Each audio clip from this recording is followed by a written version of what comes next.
You've probably started to see on social media these days that some people who are either online coaches, running service businesses, or something like that, they're starting to grow free communities. And maybe you're wondering, why are people doing this? And they're doing this a lot of the time on the platform Skool. So I'm going to tell you why they are doing this, because it's actually part of a very smart lead generation strategy.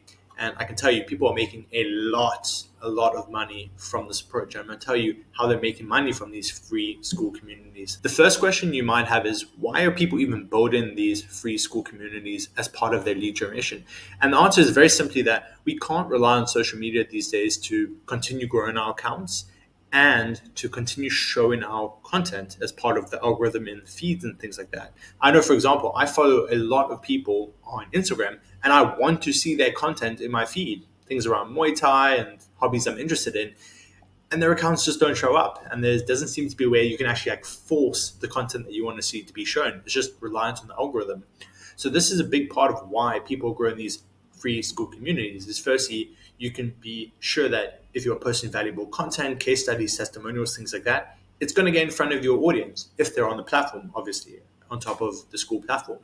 But also another reason is it allows you to have much easier one-on-one fluid conversation with people, because platforms like Skool, and people used to do this on Facebook groups, you can DM people. So you can have a fluid one-on-one conversation and ask questions around things like, hey, what are you hoping to learn? What are you hoping to gain?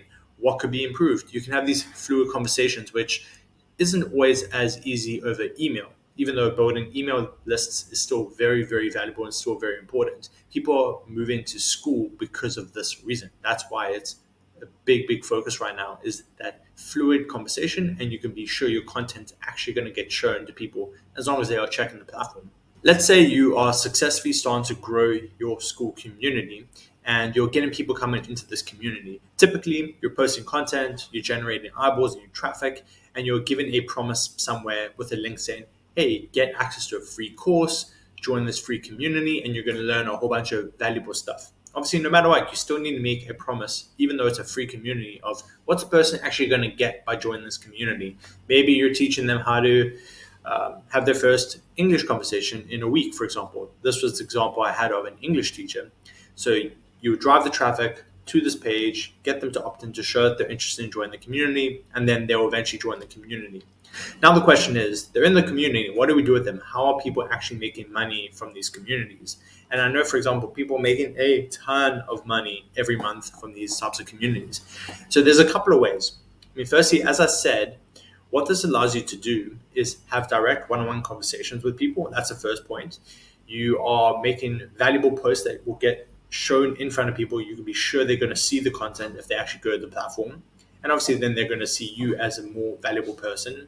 And then you can also post things like case studies, which give people FOMO, and they want to get involved when they see other people getting results. So you're posting these type of things, you're starting conversations. But what do you actually do with it? How do you actually make money from these communities, and how are people actually doing it? So there's a couple of ways. Firstly, if you are offering coaching, mentoring, some type of service, you have the upsell. So in the DM conversations, you're reaching out like, hey, glad to see you join the community. What are you hoping to learn? What are you struggling with? Obviously, I'm just paraphrasing, but you're having these conversations. And ultimately, at some point, you're going to say, hey, well, if you want to take this more seriously, or if you want more direct help, I do have a paid community. So there's an upsell to a paid community, or there's just a straight upsell to their service. So like, hey, do you want to jump on a sales call? And I can see if I can help you with the thing that you're struggling with. And that would obviously be a paid service. And people are making a ton of money from this approach.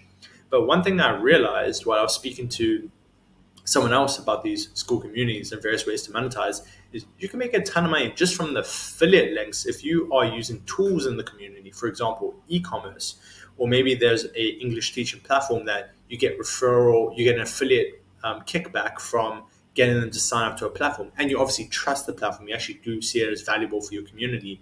You can sprinkle in all these recommended tools that you will get a kickback on. For example, I help coaching businesses automate their sales operations, set up sales funnels, things like that.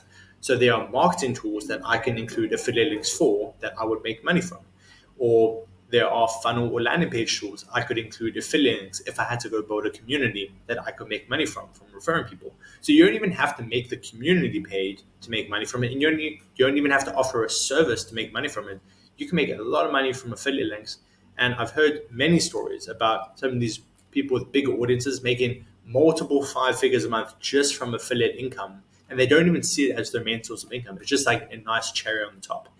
Then another approach, if you don't want to be doing service delivery or you just don't have a service to deliver, for example, maybe you're just good at marketing and networking, you can actually just refer people. So you can partner with people who are interested in doing the actual service delivery, and you can say, hey, I will send you everyone who is interested in doing one-on-one coaching, or I will send you people who want help building out their e-commerce Shopify store or something like that. And if you work with them, just give me a kickback.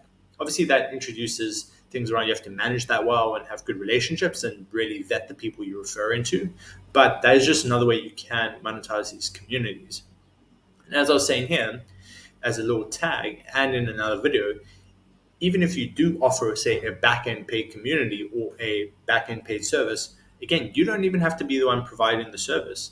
Remember, the community is just a vehicle to help people achieve a certain goal. So if you bring in the professionals who do know how to help people achieve that goal, you can charge for that. You're just making that vehicle available to help people with the transformation they want.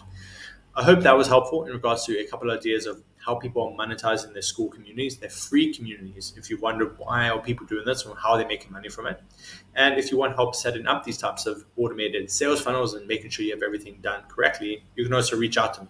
But follow me if you want more tips and videos around these types of things.